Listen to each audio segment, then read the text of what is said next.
I was listening to the Daily Bulwark podcast today. Tim Miller's guest was Mark Hertling, retired U.S. Army Lieutenant General. From March 2011 to November 2012, he served as the commanding general for the United States Army in Europe in the 7th Army. He served in armor, cavalry, planning, operations, training positions, and commanded every organization from platoon to field army.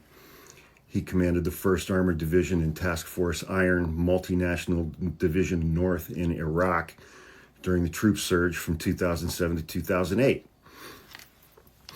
He knows a lot about deployment of National Guard troops. And he raised some important considerations, I think, during this interview. Donald Trump activated 2,000 National Guard members on Saturday night. And on Sunday, they were showing up in Los Angeles for a 60-day mission in which they had less than 24 hours notice. And then on Sunday or Monday, he activated another 2,000 members of the Florida National Guard. And Mark Hertling made the observation, he's like, these people serve 1 weekend a month and 2 weekends during the summer, normally. So these are 4,000 National Guard troops who have, with less than 24 hours notice, been taken out of their jobs for 60 days, taken away from their families for 60 days. And he said, you know, I've known a lot of National Guard troops over my years in the military. A lot of them, a large number of them, are single parents. Less than 24 hours notice, and you got to figure out where your kids are going to go for 60 days because you're not going to be home. Let alone the fact that Donald Trump deployed these members of the National Guard with no logistics, no places for them to sleep, no places for them to spend time in their off hours, no showers, no bathroom, no lounge areas, no kitchen, no latrines, no provisions for any food service to feed them for 60 days.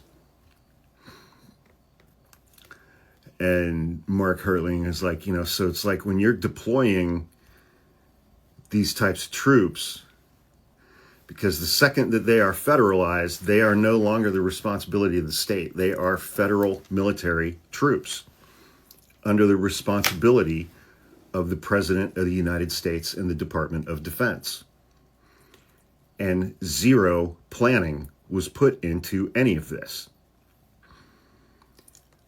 And it further demonstrates, I think, Donald Trump's complete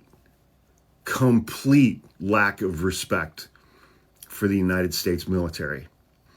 He thinks you guys are suckers and losers. He refused to visit a U.S. Army cemetery during a trip to Europe during his first term because it was raining and he didn't want to mess up his hair. Anybody who is serving in the military, any veteran in this country who supports Donald Trump and voted for Donald Trump, you're a fucking moron. Because he thinks that you're garbage. And he treats you as such. These Marines, 700 Marines that have been deployed, because Donald Trump has not formally invoked the Insurrection Act, they're going to have authority to do exactly nothing. When they get there, they're going to be unarmed. They're not going to have authority to arrest or interact with protesters in any way, shape, or form.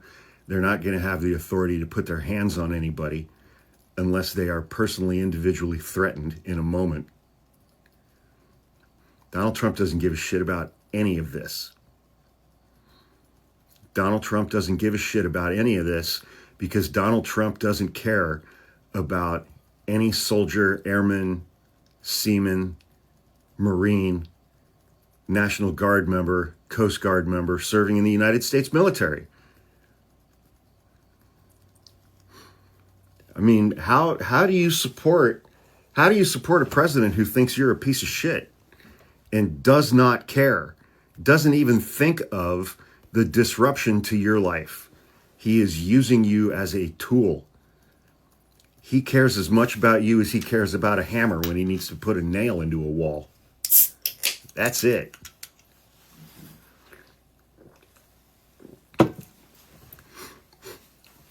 Your guy's devotion to him is fucking pathetic.